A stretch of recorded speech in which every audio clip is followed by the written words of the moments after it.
Recording in progress.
Oh, can you all hear me? How many? How many we supposed to be? Yes, I can hear you. Okay. Well, thank you for coming to today's outreach meeting for 228-232 State Street. My name is Mark Pirelli. I'm the architect. And Mr. Patrol, Chief Patrol, I don't see him present, but he is the owner. And so the city requires that a recording of this outreach meeting, and Your I'm going to put audio's it. cutting out. Like I can hear you loud and then it like feels very soft and then it gets loud and then feels soft. Sorry. So what I was saying is the a posting of the recording will be on my YouTube channel, which is Go 2000, and we'll get that up in 24 hours. Within 24 hours. It's not very clear. Your voice. How about now? Is that better? Well, we see. Yeah, sorry. Okay. So I'll tell you, I just have some opening remarks about the project. The existing dwellings, the 5 units on each parcel. We're proposing the removal and in its place, one structure on the lots that would be merged together. That would be 10 condominium units. And we are nearly parking the city minimum, which is 2 spaces per unit. But because of our proximity to public transit, the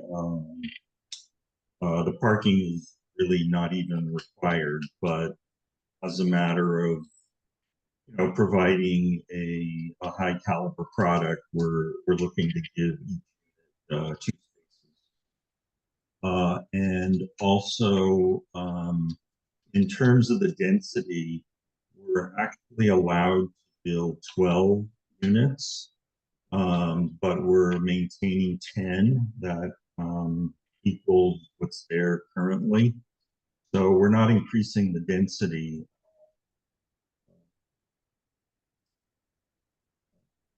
And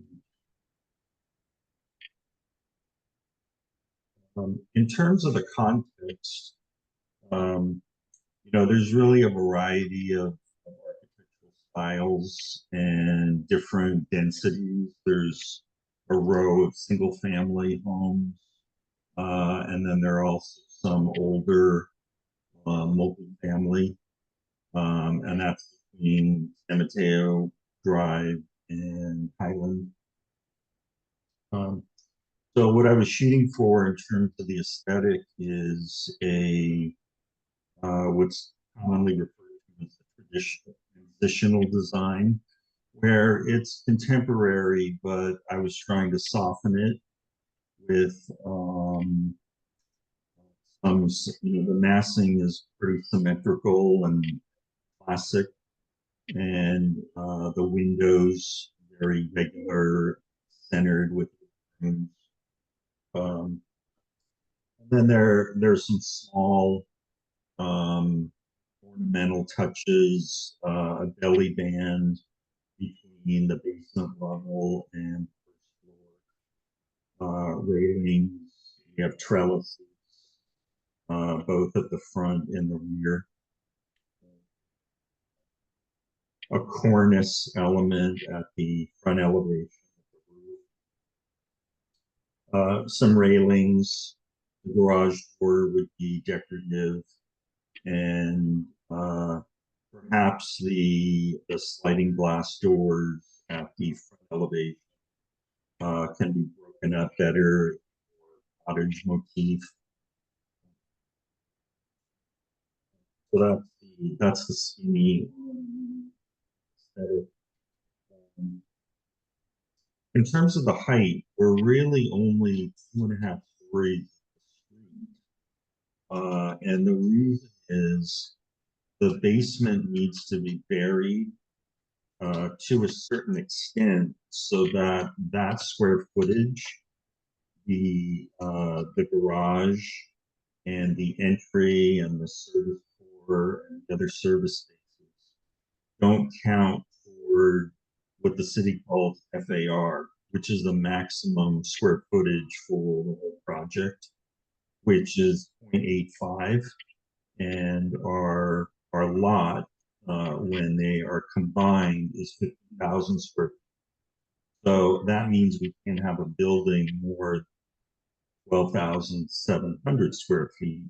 But because the garage is categorized as a base, that floor area isn't counted. So it's a very gentle height, 2.5 stories. And then at the rear, it is 2 stories because the lot is slightly sloped.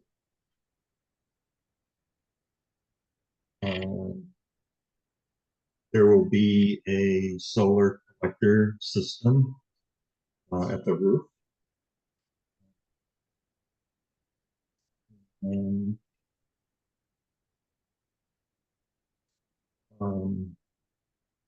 those are really the highlights. And you know the plans that were rolled out to the public. Um, I actually provided a little bit more than required, namely the sheet that has the renderings, the 3D massing, and the view from the street. So those are the big picture bullet points. Whatever questions you guys have, I'd be happy to answer. Uh, and you can raise your hand.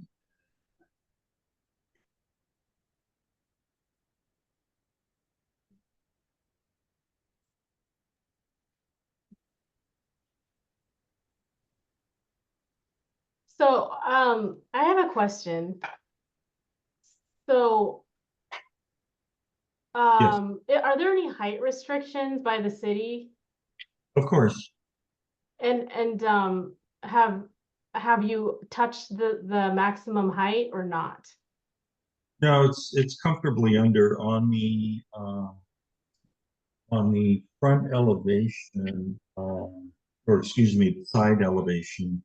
I think it's indicated, um, but we are considered a low rise, and um, the elevator and the stair tower going to the roof, those are exempt from the height limit.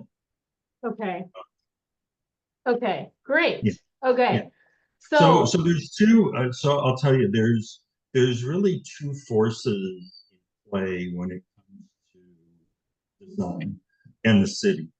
So the first one is one that you're touching on is the development standards.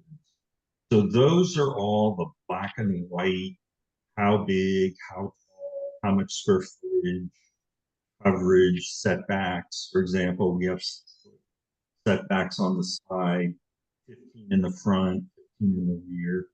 So there's those sets of criteria. And then there's also what they call the objective design standards. And that's more of the subjective um, design guidelines. And, both have to be satisfied. And the city's objective design guidelines are fairly new. And the planner that I was working with originally, who's actually left the department, she actually authored or was part of the team that authored design standards. So I had some back and forth with Laura on massaging the design to to meet those. And then she left. So I guess that I have one question. Actually, I have multiple questions, but that was one of my questions was, um, w- I mean, I don't even know if I want to start with this question because it's, uh, anyway, I'll just talk about it since we're on the subject. But I was wondering why the building was sunk below the kind of like the sidewalk level, and so that the entry, you have to go down a pretty significant ramp in order to reach the entry when you haven't even hit your height limit. But basically, like, I just feel like the whole front of your building, it is not friendly. It's not neighborly. It doesn't connect to the other, what the neighborhood feel is. It's a giant concrete wall, which is a ramp. It's a wall that says, don't come near me. I want everyone out. And I just think that that needs to be, I don't know, thought through better. I mean, I have suggestions like, you know, if you haven't reached your height limit, then don't sink the building. Then have a building that faces the street with a really nice garden. Like, you know, that could be one idea. Well, I'll go back. So my fight song on that is um, that if the garage wasn't great and that was deemed the first floor, we wouldn't have a project. The the whole FAR would alone on just providing the garage, and there would be no square footage. So it is, there really aren't any precedents lately in the area of this, this size and this kind of project. And, I've talked to planning about this on that their ordinance really dictates this kind of scheme because, otherwise, if the garage isn't sunken, then it's a non-starter. So that's the other reason why we're comfortably under the height limit. It's only half story from the street. As far as the parapet that's associated with the ramp, um, that could be um, that could be a gloss. I mean, it would help, would help the transparency better. And it's not only the ramp that gets you, there's also down about, I think, 4 steps. So the ramp is for the accessibility. Yes. So yeah, so I guess one of my notes that I have here is, there's a long history of beautiful garden walls in a residential setting. So, instead of this cast concrete office building in infrastructural looking garden wall, you could create something quite beautiful with residential stone, natural stone or sandstone garden walls. The One other thing thing, I'll tell you is that as part of the application to the city, they require an arborist report for the vegetation and also landscape plans. So the landscape plans that I've done are more of a placeholder, and we have a licensed landscape architect that was just signed up. And between now and our formal submittal, I think she's okay. gonna do better than what I'm doing. Okay, that was another question I had, which is there's a right of way under the low voltage and power lines where it's just concreted, and there is a strong neighborhood precedent of planting street trees and some kind of low maintenance ground cover or whatever. So perhaps you might want to think about that. And there is space in front of your concrete wall for planting. It doesn't have to just be a giant hot concrete space that, I mean, one of the best things about this neighborhood is going on walks and going on runs.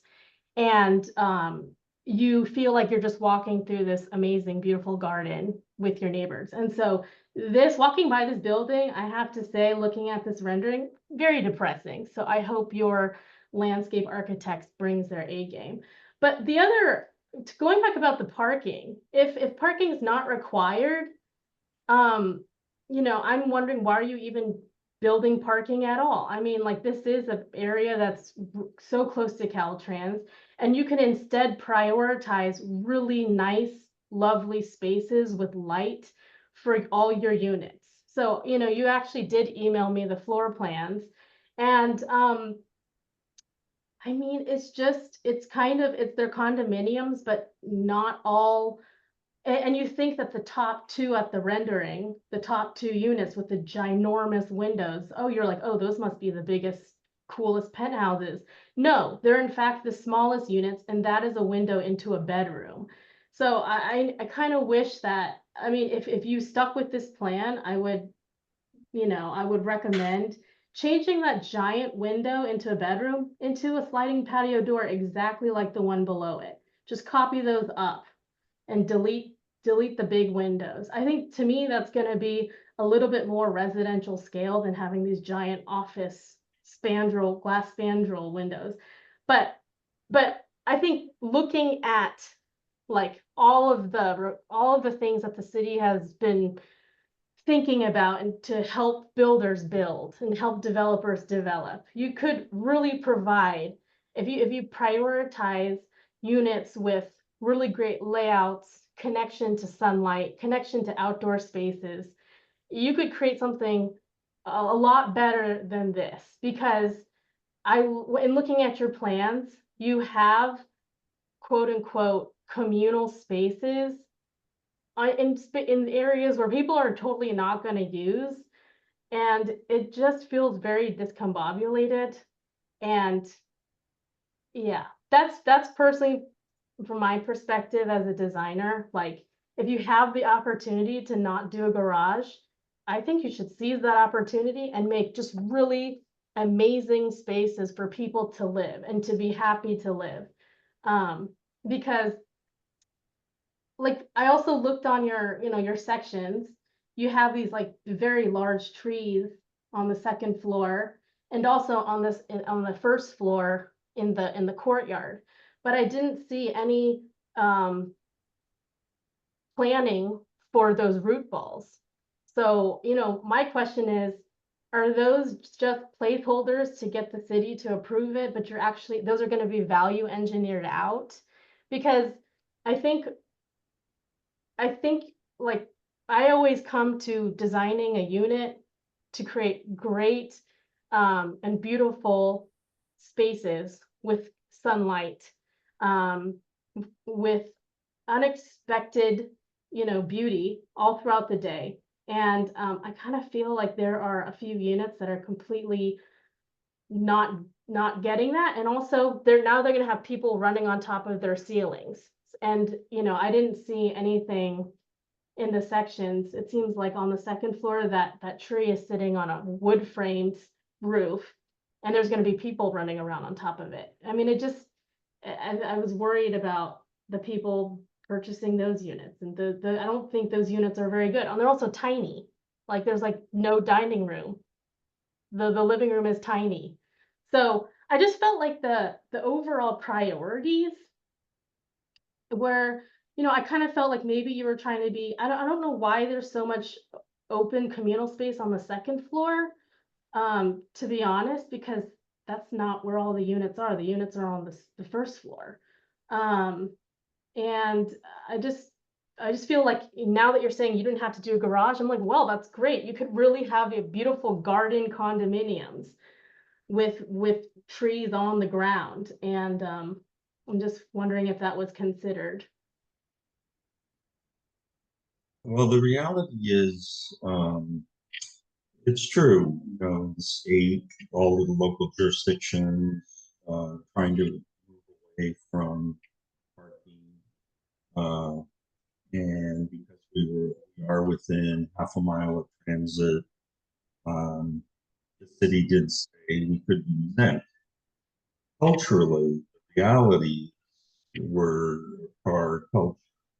And for the price point that these units would be, to not provide parking, it's just not realistic from a saleable, marketable point of view. We did talk about trying to meet the accessibility in doing a unit at the first floor, and to avoid doing an elevator. But again, that's not very marketable either. So all the 10 units that are serviced by the elevator are in fact accessible, ready, adaptable. The other thing is the open space requirement the city has is really heavy, 300 square feet per unit. And the planner, Laura, that I was working with originally, she said, "Oh, if you could do it without needing roof, um, uh, that's encouraged to avoid the roof." So, okay, how can it? Well, there's the rear yard, and that could service only the units that have direct access. And then the courtyard at the first floor podium, those that could cover the units that also front the courtyard space.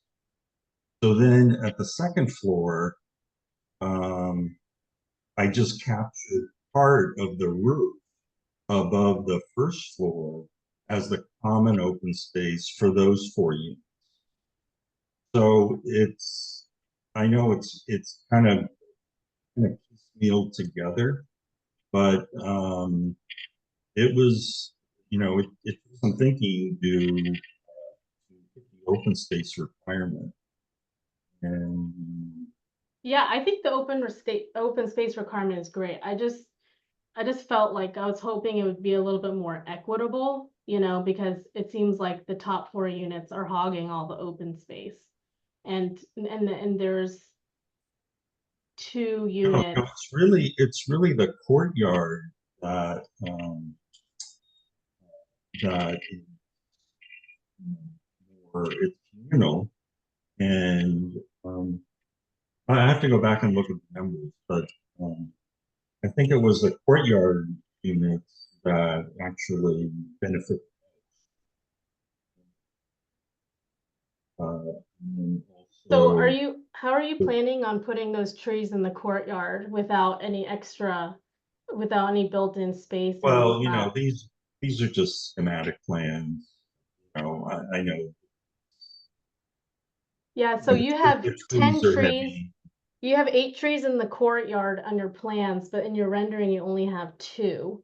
So I'm just wondering, are these trees fake and you're just not going to put them in at all? Or are you actually, the owner is committed to planting the trees? No, I'm gonna tell the landscape architect, like Spike Lee telling his actors, I'm paying you to act. So I'm looking for our landscape architect, like I said, to do something better than what I've shown as a place. Mm-hmm. Excuse me, I have some questions, please, if I might join the conversation. Of course. Thank you. My name is Marcia. I live at 850 Jefferson Court. I agree with a lot of what Amanda is saying, with the exception of parking. Parking is extremely difficult on Jefferson Court. And while I realize that this is down the block from where I live, I think that it's a good idea to do things that help the neighborhood and relieve the parking conditions. So I am in favor of underground parking.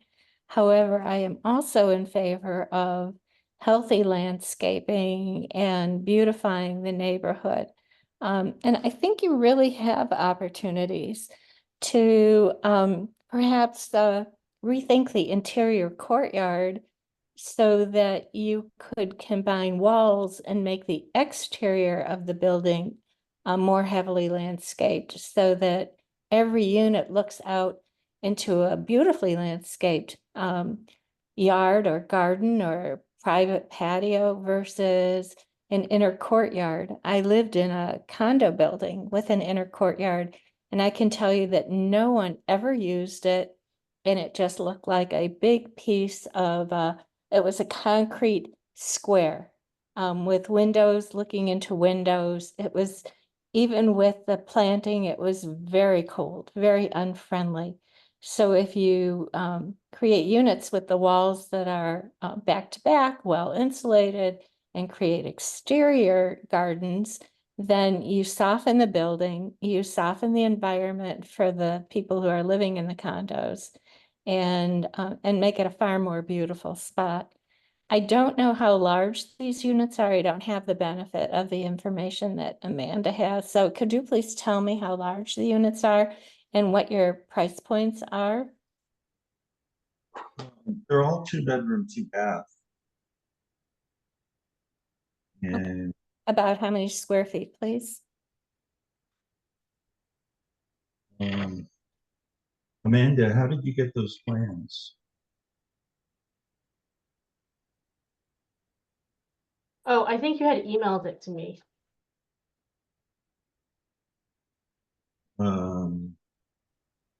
Really? Because I got a letter from one neighbor and I responded to her email, and I sent her, as a courtesy, I sent her cover sheet and A0.1, which has the data of the unit size, the open space, etc. So that's why I'm asking. I don't remember emailing anybody a full set of the schematic. You know, you were also calling out sections. Yes, yes. I mean, you emailed it to me. I have it right here from Baukunst, Mark Bucarelli, Baukunst2000 at So yahoo.com, when did I email it? Monday, August 5th. Okay. Okay, so the unit size is 1394 first floor units in the 1300 range. There's one bigger one at 1500, and then the second floor units are 1100 square feet. And you know, the units have balconies, so um, I'm not following I'm not following your comments. Well, if you put a concrete square in the center of this building, you're creating almost like for want of a better word, a prison-like atmosphere where people are looking out their window and they're just seeing a concrete wall. It's very hard to sustain plants, healthy trees in concrete. And that's a problem that you're going to have with your roof trees as well, is how are you going to sustain those trees? So my suggestion is to take the courtyard out, which is not really usable space, and give people more outside space, space that connects them to the rest of the community versus creates an interior wall, which looks on nothing but an interior wall. I mean, you're going to have a hard time sustaining that. It's not a friendly place to go sit outside. It's too small to be that. Just my Point blank. suggestion. I just think it's, I think you could reverse it. Like I say, the open space requirement is 300 square feet per unit, which is large. And That's why the courtyard is so big, and it does give the opportunity for landscaping, seating, water heater. Um, yeah, I mean, I'm just disagreeing with It's just you. my perspective. If I were looking to buy a unit in this building, I would not want to look into an interior courtyard. It The would other thing is, it's all CC&R. I mean, obviously the HOA and maintenance goes along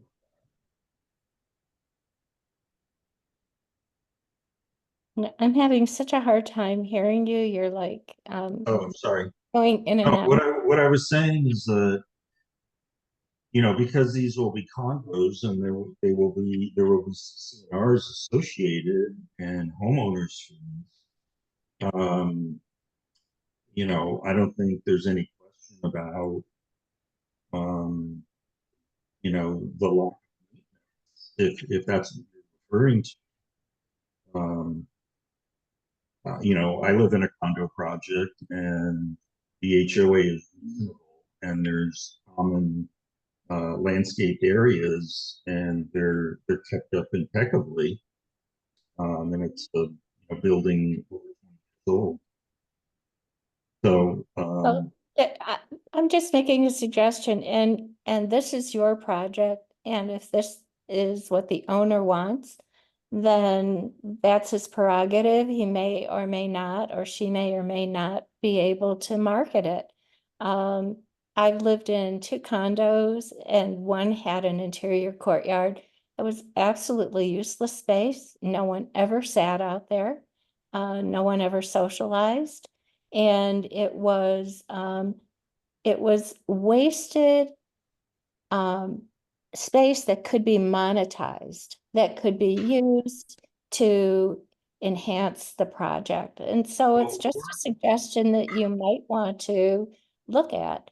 we're That, monetizing it because it's a city requirement. okay, okay, just my thoughts. And my final question is, it's my understanding that it is really hard to meld 2 lots into one. Is the city agreeable to combining these 2 PIN numbers? You know what? If we were not proposing to merge and we did 2 new highest and best use projects on each wall, 6 units, no parking, if that, I mean, that's at our disposal. Um, we wouldn't even have to go to planning. Mhm. There wouldn't be a public outreach. It's naturally permitted by right that if we weren't merging and we were developing each lot individually, 6 units each, I think it just has to be approved by the zoning administrator. Okay, So I think what Marcia said makes, I mean, I think she said it better than I said it, which is you have all this communal space, on the second floor. And no one's gonna, no one, it's not where people, it's not next to the unit that will be using it. It's literally up in some corner, and it's gonna be awkward for anyone except the unit that lives next to it to use it. And so therefore, you're shortchanging other units of open space.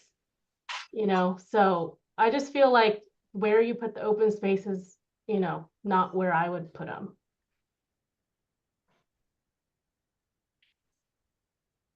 Hi, my name is Jeffrey from 240 State Street.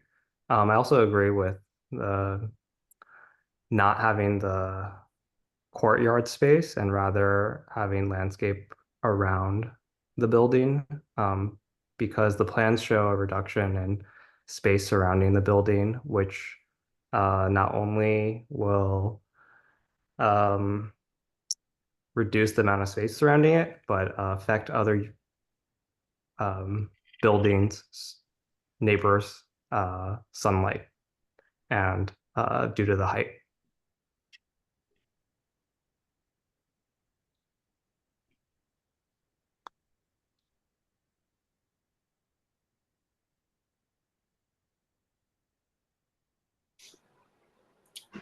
I'm not sure if you're going to respond to that, but I have some additional comments, and I know I don't want to stall the conversation, but so I work from home. I live about 70 feet from the proposed project, right behind. I'm sitting right next to the window where it's facing the backside of those buildings. And I'm concerned about the noise of the construction. Do you have any idea, any like estimate of the construction timeline? Because I know those can often be delayed, but projected timeline, and as well as if you have any measures to mitigate the construction noise. Thank you. Probably an 18-month construction. And the city sets hours, and it's usually 8 to, or maybe it's a 7:30 start in the week. And Saturdays are usually also up to 5 o'clock. No additional measures?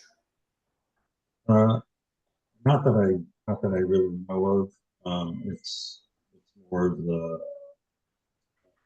with the building guides. But as far as I know, it's usually just the working hours, and I haven't come across any jurisdiction that allows some. I'm sorry, it's kind of hard to hear you. Can you repeat that last sentence? Yeah, other than the construction hours, I don't know of any other like decibel controls, if that's what you're referring to. But definitely there's never any work on Sundays.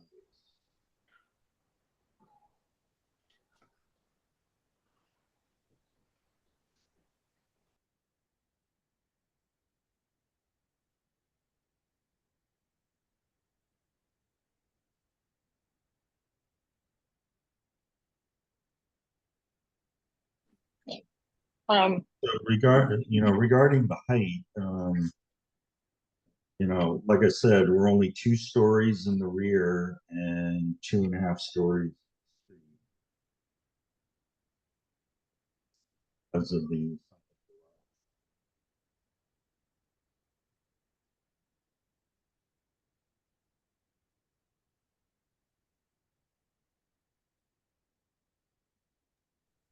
Sorry, are you still there? I can't hear anyone.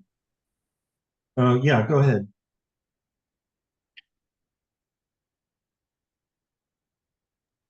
No, I wasn't sure if you were still commenting on the heights.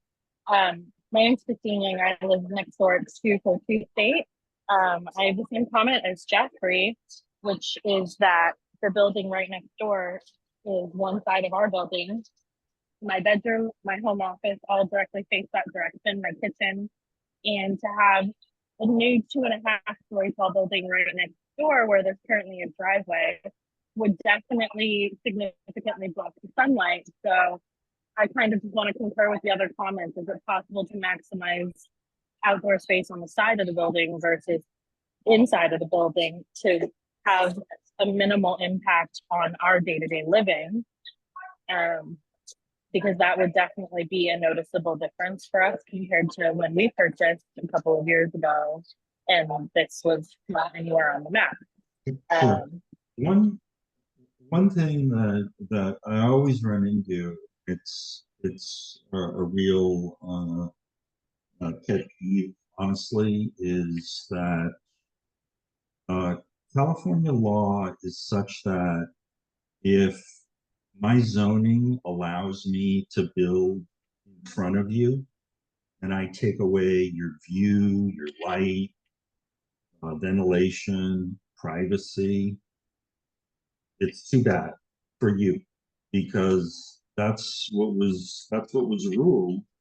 California Supreme Court goes back to 1891 case, and a lot of lay people, even jurisdictions, don't acknowledge this sometimes. You know, I got a personal war story in Daly City about over this kind of issue. So it's possible that your sunlight could be affected by the mass compared to what's there now. The single story dwellings. It's actually the existing buildings are single story in the front, and then they jump up to 2 stories in the rear. So it's about 50% 2-story, 1 story. So it just may be the case that your sunlight could be diminished, but we're entitled. You know, the zoning allows it, and so that's just my general stance.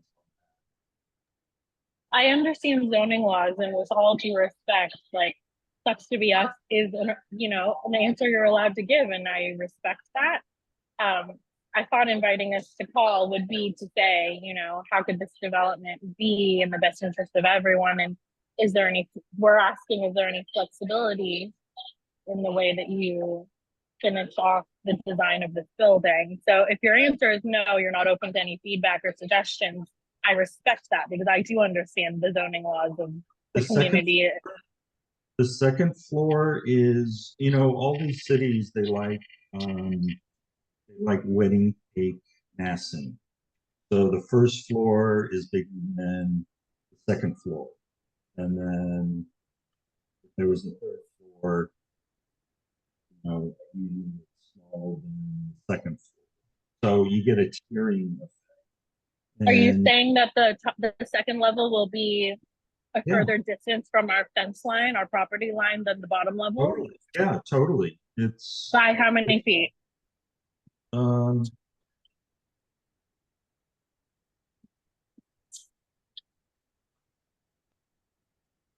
It's set back. So the side yard setback for the basement and the first floor is 6 feet. Then at the second floor, from the property line, the second floor wall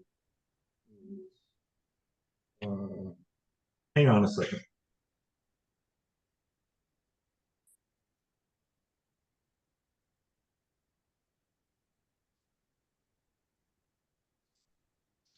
I'm going to need to leave this meeting, but I invite anyone who wants to continue the conversation with me to come down to my house at 850 Jefferson Court.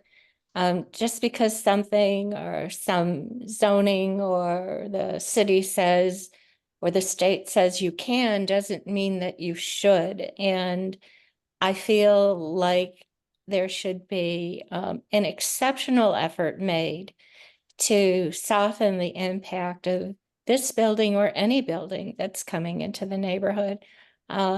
So I'm sorry I can't stay, but I think I've made my feelings clear. I think that a new building would be an asset to the community, but I also think that in doing so, you need to be extremely sensitive to the adjacent properties and how anything that you do affects the community as a whole. The area is lovely, and I hope to see it continue that way. And thank you for your time.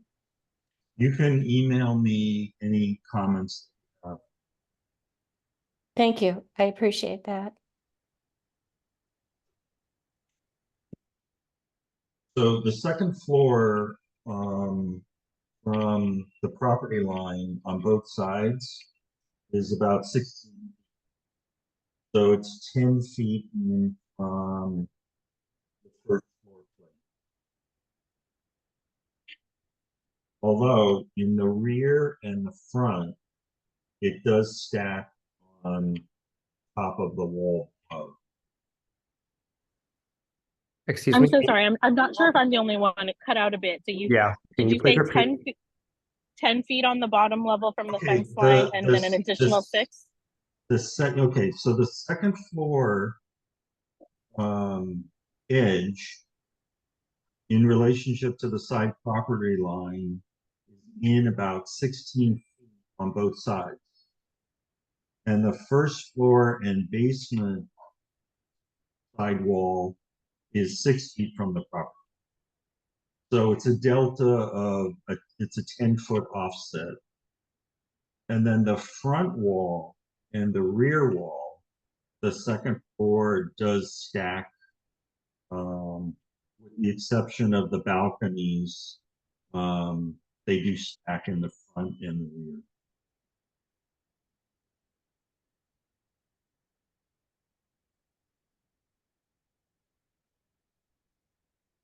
If that helps you.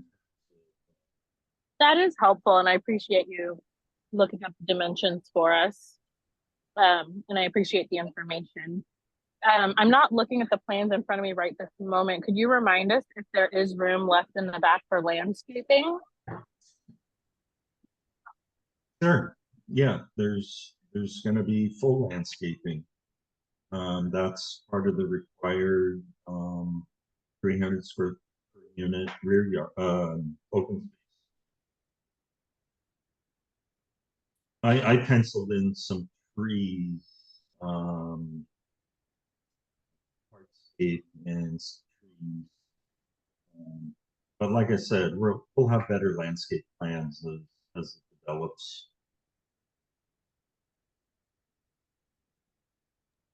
But how many feet is the wall from the back property line in the back of the building? Because when they built ours, they left quite a bit of space for landscaping. I'm just curious if yours is similar.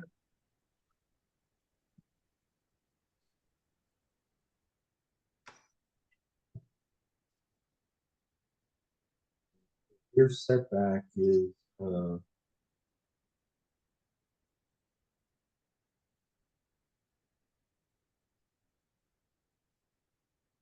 10,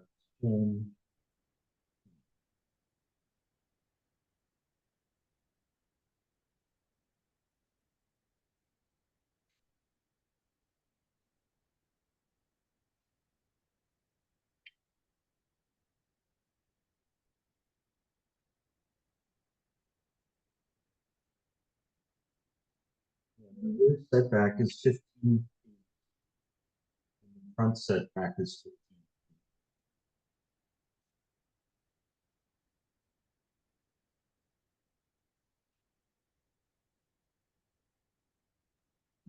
Sorry, once again, your signal's just a little shaky and I couldn't hear the numbers. Could you repeat that? Yeah, 15 feet at the front and the rear. Those are the ordinance setbacks. Okay, thank you.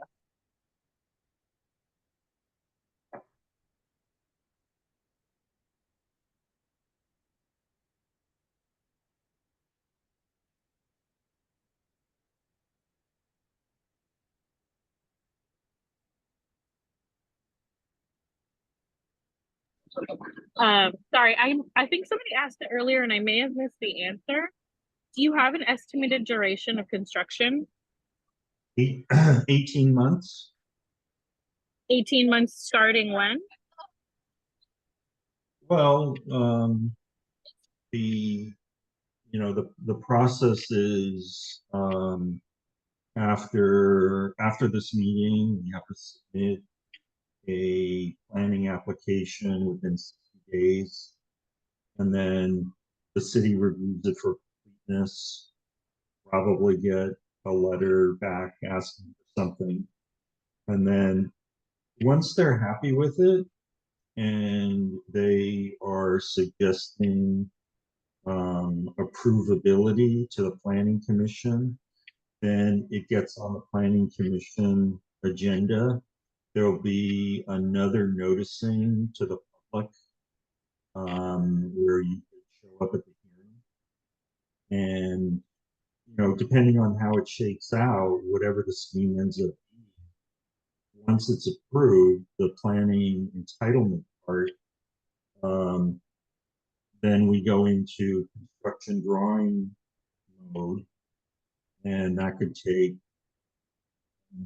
4 months to be able to secure a building permit. From where we're at today to breaking ground, in a perfect world, it would be spring 2025. That might be optimistic. Maybe it's for summer. But that's the goal. And then that starts the construction clock of probably 18 months, maybe 16, if it was aggressive. Could you repeat the timeline that it just so happened to cut out right when you were saying the numbers? Oh, sorry. Yeah, so from today to having a building permit in hand, maybe that's around April next year, April, May, ideally. And then the construction can start at will. So if it's a June start, then and the bulk of the excavation gets done before the rains, and formwork and whatnot. Yeah, I would measure it 16 to 18 months from this coming June. Say here.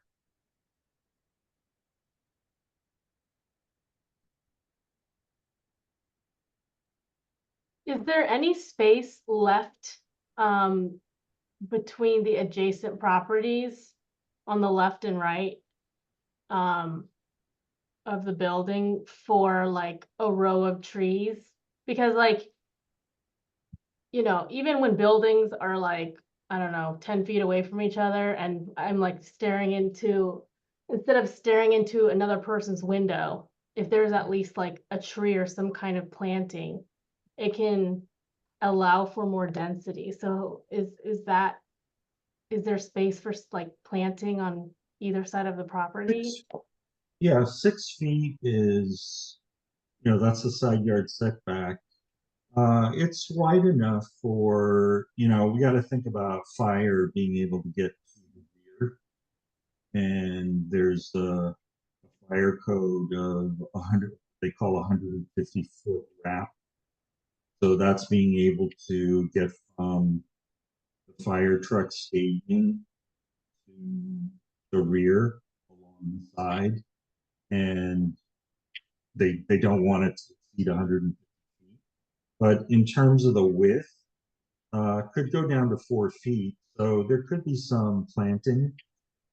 And I'm pretty sure we would have our own site wall within our property lines. So it gives the opportunity for some greenery and yeah, maybe small trees that will above the fence line.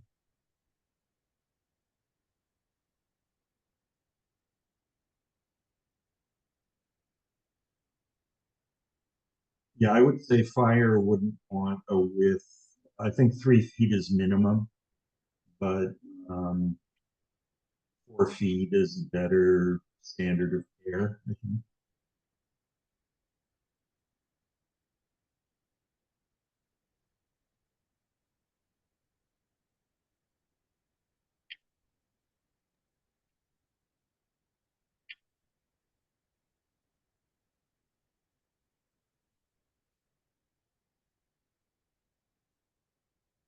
Okay, I'm so sorry. I don't mean to hijack the meeting. I just have a lot of questions. So are you willing to reduce those big windows at the top to just be like patio doors? They look like they're just gonna spy on the back neighbors and down the street. I mean, there's really no one's in their bedroom says, I want windows from floor to ceiling so that in the wintertime I'm freezing cold. Like if that was a living room, that would make total sense, but if it's a little bedroom in this, 1,100 square foot apartment with, there's nowhere to put furniture or like a chest of drawers or something. Well, yeah. And you're Well, also accentuating the thinness of the wall on the sides. It looks a little, I mean, I think that it would be more balanced and more residential in scale if the patio door below it was just copied up. honestly, I was just throwing some money at the job, and I'll tell you, living in a bedroom with storefront windows, it's awesome. So that was just giving some hierarchy to to the upper units. That's a little bit. I agree with you. The walls are too thick on the edge, but it was really just giving a better, just a better product than a punch. Well, it's Giving them interesting. a storefront, floor to ceiling. It really makes a difference in a room. It's really killer. And that was the design intent there. On the rear, um, yeah, because I could see sliders there and just making it more cost effective. But I like the ones at the street. I think even coming in a module to get more meat at the sidewall, that might be a compromise. But every condo apartment project out there, when you see units being marketed, and if they do have floor to ceiling glazing, that's the first thing that they brag about. And I think what attracts the kind of buyer that the owner's looking for, there should be some hierarchy. So Yeah, that's if why I that, did it. yeah, if that was the largest suite in the building, but it's not, it's the smallest. And it's also next to, it has no access to a communal garden on the side. That's public space, I just feel like, I don't, it's just different design decisions than I would make. I kind of feel like this is the condo, so like every unit should have, their 300 square feet of outdoor space adjacent to the unit instead of, and then there should be more repetition in the building to just make it look more residential instead of this like, it wants to be kind of like this multifamily, like 5-story multifamily modern building, but you're in a residential neighborhood, you know, with no other buildings like this. Why not why would not treat it more residential in the way that it looks? The one on the corner, I think, is more unique. Much more. Got a subterranean garage. It's the one it's right at the corner of San Mateo and State. It's got the shaped siding, um, kind of frumpy, but it's higher density than this. By the way, the density for uh, for this zoning is 34 dwellings per acre. Fairly high. And also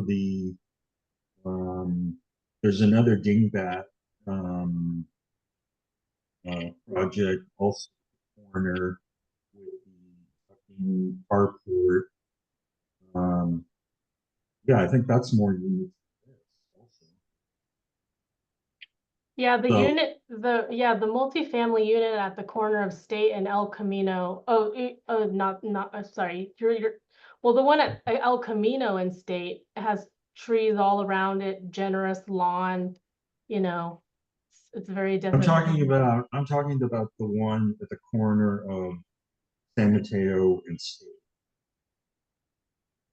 with the sheet siding. That one is, you know, type 5 over garage. And then the other one, opposite that one, is the one with the carport facing the street. So you have the high density at that end. Yeah, then down the other end toward Highland, you've got the row of single family, and there are a couple of in there. The bungalow one, craftsmen that are attractive, and the landscaping along the route very mature and well maintained. But it's really a hodgepodge of styles and uses. So, you know, I felt like I feel like this solution, a 2024 product, but you know, I was trying to soften it with some little motifs that are more traditional cornice. I mean, it's straight up modern, but I mean, yeah. Well, the massing is classic. You know, this was one of the comments from the somebody in the public who had sent me an email about was asking about these very things, about the architectural style on the street, the densities, and I pointed out to her that it's a variety, and a little architectural education. You know, modernism is the building massing is such that you do not take it in from one view. It's something that you have to walk around. Classical massing is you could take in the whole scene by one view, and that's what's shown in the street elevation. That it's a very obvious partie of how the building's ordered. So I wouldn't call it straight up modern at all. I mean, it's got sharp corners, cast in place concrete, black windows. So does traditional architecture. No, I mean, yeah, and like the proportions of the window openings to the wall. I mean, this is just, it's very, very, it's like hyper modern. Well, the one that you pointed out, I agree. It's not And enough. plus the railing, the glass railing. I mean, this is nothing but modernism. Like you can talk about massing and stuff like that, but the way that Hey, it looks. railing, you know, if you don't like glass, frameless glass guardrail, we could make those decorative ornamental metal. That's an easy, you know, that's what I'm saying, that any kind of moves to soften it or make it more decorative, that I don't have a problem. Mhm. Yeah, I think that railings with a bulge, you know, it curves down and creates a bulge to I know, I know. allow some planting elements. I mean, just to add some curves and some more residential, like instead of just generic It could be things. more, it could be more feminized. Yes. I don't think feminized. I just think residential. I just think nice. So I did look at the building that's down the street. It has a subterranean garage. And are you talking about the one that has shingle siding? Yeah. Yeah, this one is an amazing complex. I mean, it's got a really mature courtyard of plants. The courtyard is very actually generous and wide. And then it's also got massive redwoods in the front and planting. And so, you know, if you could achieve this the way that this is, I mean, I'm like, go for it. But I don't see that represented in the thing that you have designed.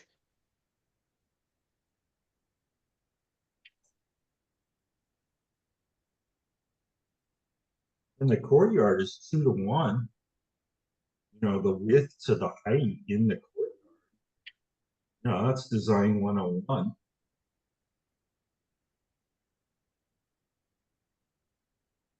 I don't see anything offensive about that. You don't find anything offensive about the size of the courtyard you designed?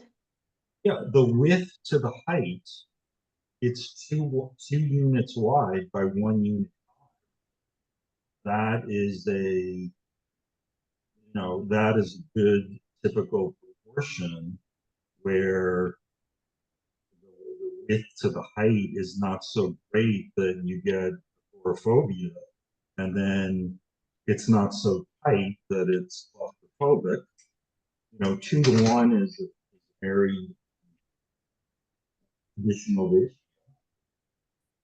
Yeah, so I don't know. I think that maybe you're thinking from it from like a math perspective, but it's just from a feel perspective. If you look at the unit that if the multifamily thing that you proposed or told me to look at on State Street in San Mateo, which has a subterranean garage and a courtyard. I mean, it has a much different feel. All the units have a little outdoor patio space private outdoor patio space facing the courtyard.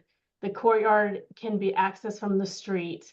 It's just a completely different animal. So I don't think you can just say like, oh yeah, I have a courtyard and it fits my math.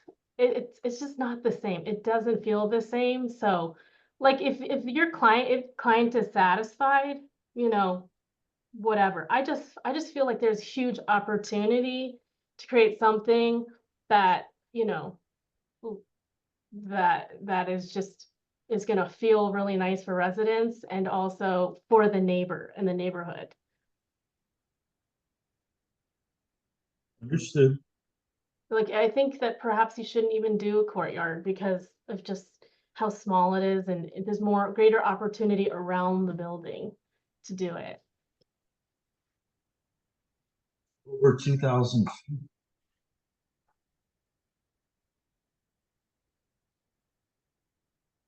I mean, what do you consider small? What?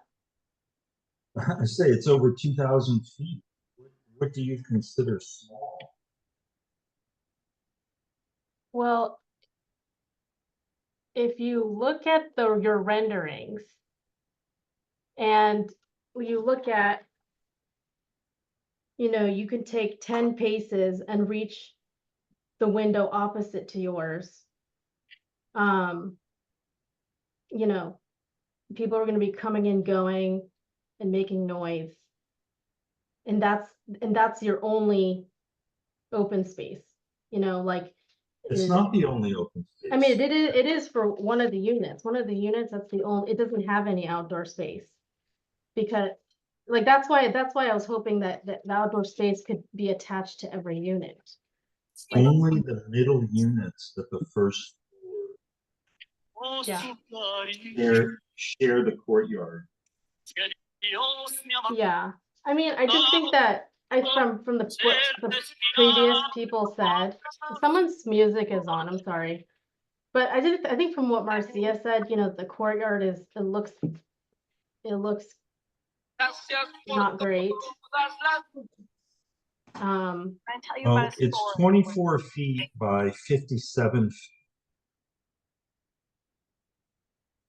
And there's only 6 units that in front it and share it. It's pretty big. But it's essentially essentially walkway. It's not, no one's gonna sit there and read a book or, have a little dinner out there. Why are you assuming that? Because I can look at the plans and I can see like what is going on. Like it's not a nice space. Part of it is circulation, but there's meat left over for landscaping, seating, maybe there's a water feature. I mean, without further development, I just don't know why, there's a million courtyard schemes out there. Why is this one so wrong and offensive?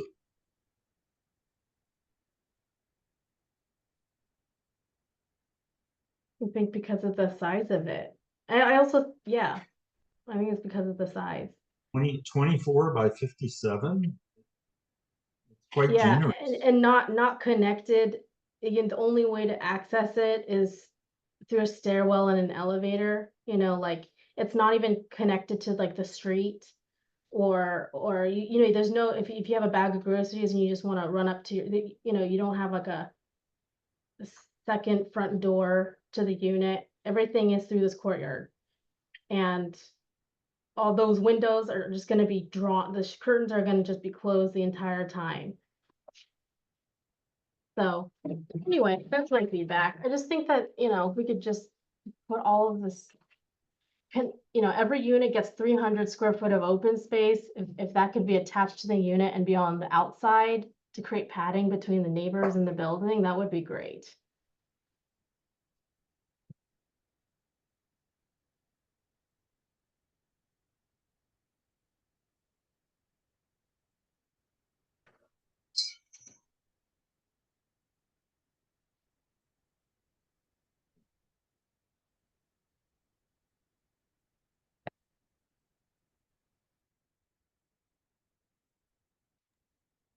Would it be okay if we put a pin in the courtyard discussion and ask a couple other questions before we run out of time? Yes. For the underground parking space that is being created, can you comment on how many spaces would be dedicated per unit? Almost 2 per unit. There's 19 spaces and 10 units. So it's almost 2 spaces per unit. So there'll just be one unit over there that just gets one space? Yeah, that would be deeded. Yeah.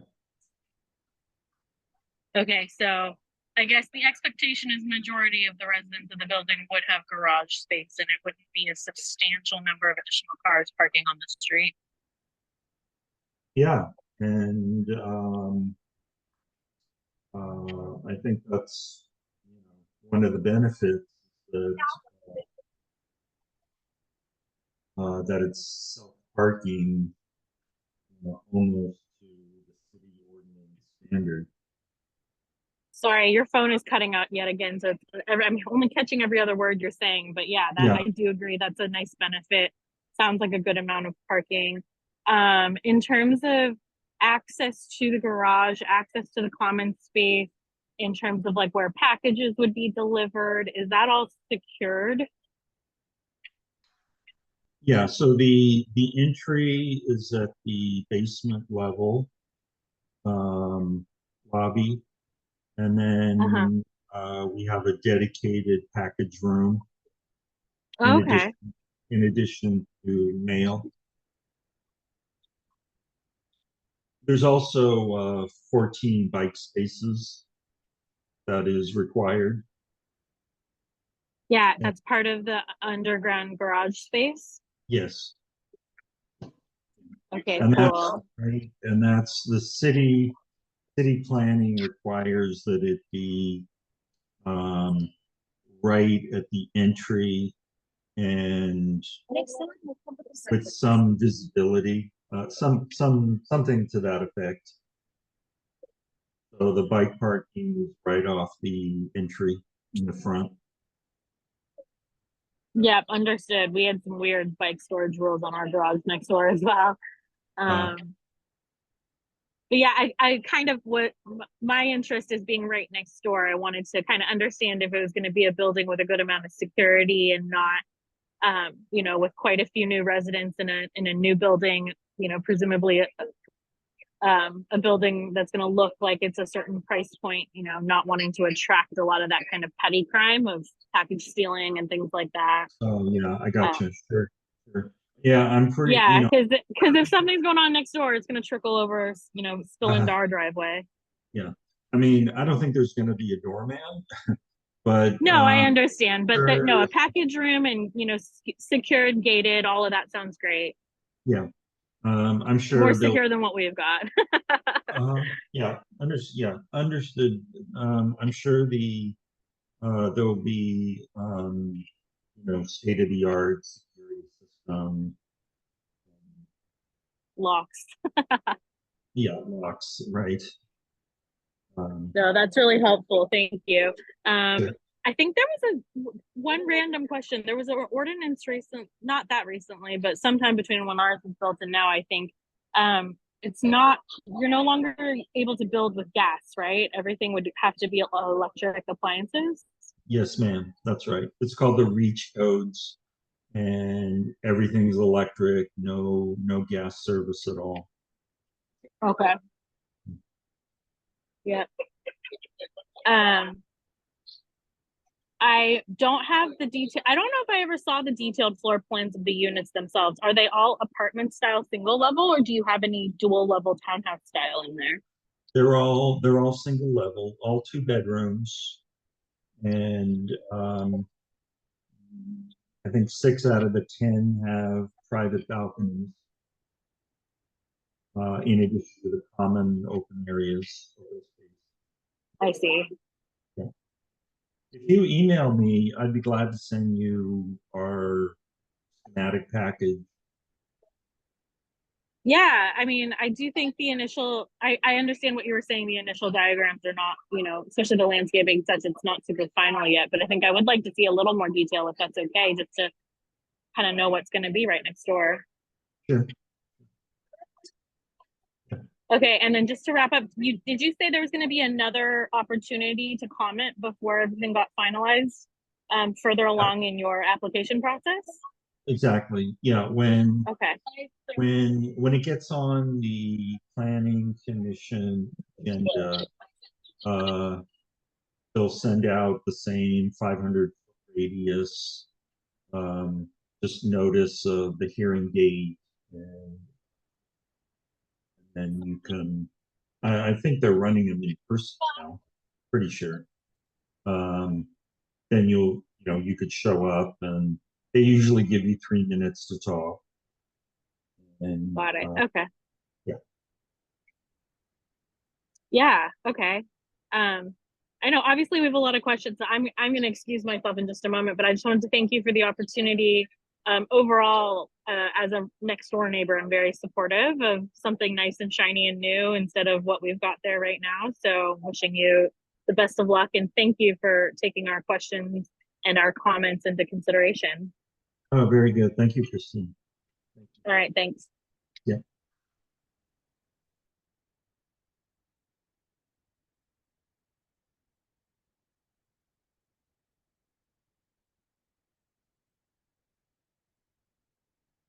So are there any other additional items, questions that you have?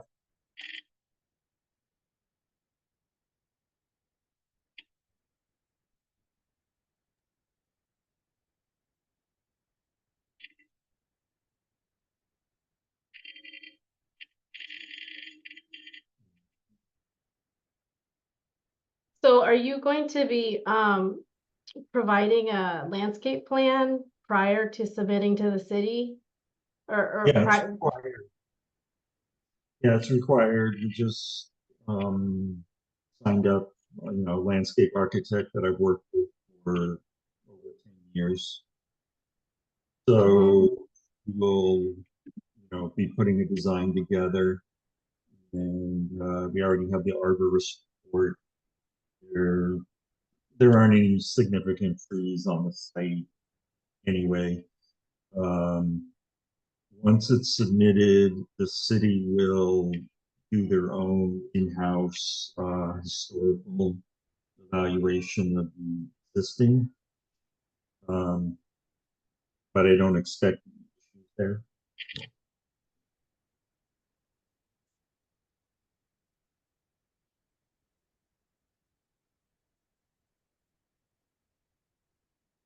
Yeah, so I hope to submit formally to the city application in the next 30 days.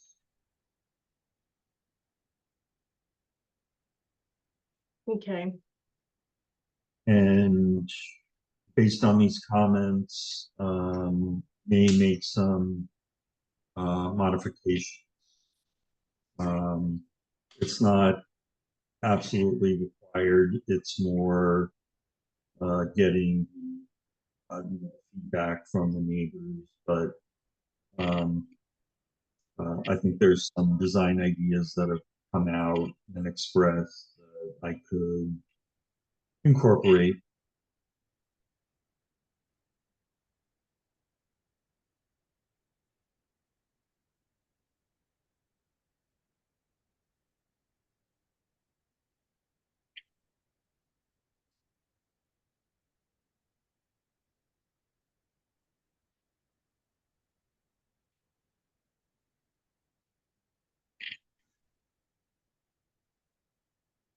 And like I said in the beginning,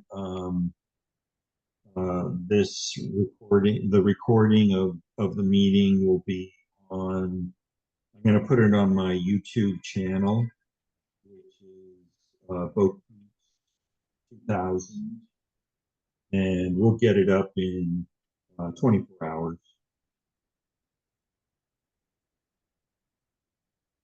All right. Thank you for your time and Thank taking you. our comments and inputs. Take care. Thank you.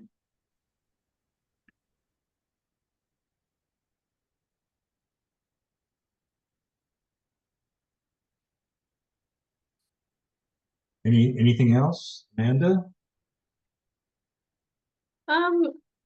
no, I think I've said everything I need to say.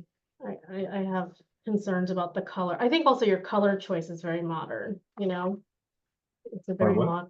your color choice is very modern. And if it could be a little bit more, you know, like the white would be more of an alabaster, and then instead of the dark gray, it could be more of a tan, you know, like it could be more, I don't know, I'll tell you, friendlier. um, yeah, whatever the government says to paint it, we go along. Oh, interesting. This is government mandated paint colors. It's one, it always seems to be one of these things, and that will be anything for approvability. And that's why a lot of projects you just go in white, even though in the end white doesn't weather that well. It can get grainy. Um, but you know, there's some cities like Burlingame that they're not even allowed to make judgment. So I don't know. I just never know what to expect. But you know, this, yeah. I mean, you know, I had the renderer make it this muted neutral color and then do white wings, but I feel like the whole thing should be monochrome tan. No, I think the white, I like, I mean, if you're going for a two-tone thing, so, you know, you're trying to highlight the center mass and downplay the side saddlebag. So you can keep the side ones light colored, but not, you know, more of an alabaster, like, you know, not stark white. And then instead of a really cold gray, more of a, like a grayish, or like something that will go lighter, like, because the dark is very modern. It's just a very modern color. And it, you know, it attracts heat and all that kind of thing. And I just think it looks really, really dominating. You know, like I think you should just try and make your buildings disappear is the goal. So like, you know, You in the business, Samantha? huh? Are you in the business? No. Oh. I'm not licensed or anything, but yeah. So anyway, yeah. So you don't think it's weird the way that you've like organized the communal space on the second floor? Well, it's one circulation to get in the unit, and then two, it's really hitting the open space.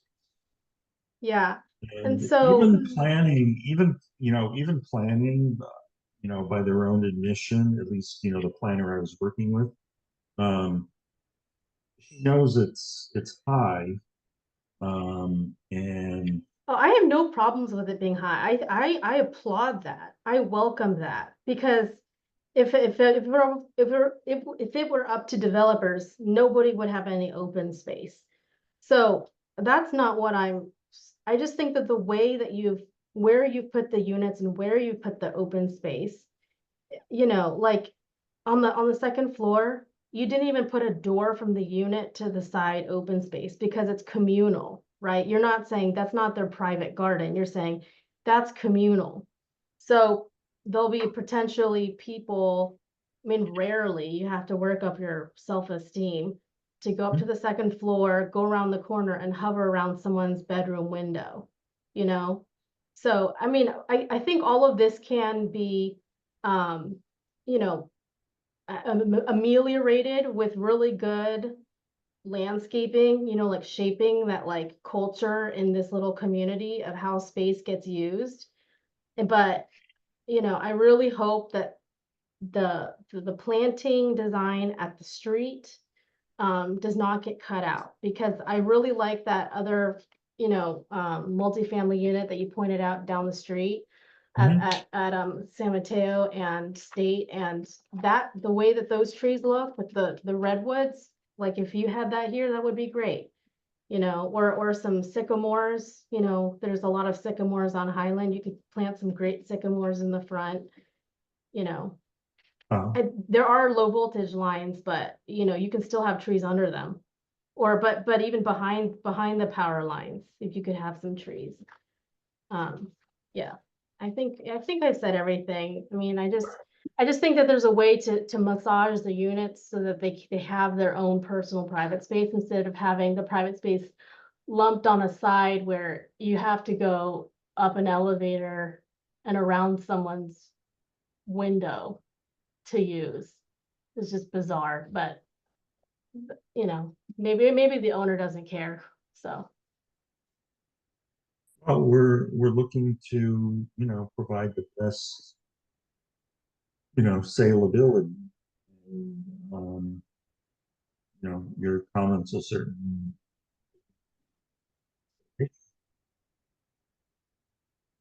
okay, great.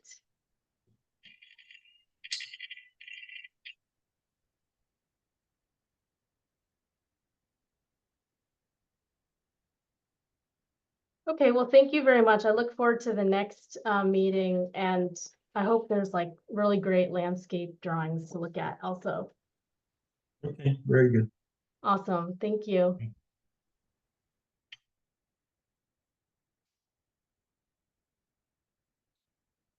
Ms. Ramirez, Mr. Hillstrom, any other comments? Yeah, I just wanted to thank you. Can you hear me okay? Yes. Yeah, nice work. I'll be in touch. I don't have a lot of specific questions at the moment, but I might reach out later as they're making progress. Okay, thanks very much. And then let me know if you need anything. Okay, thank you.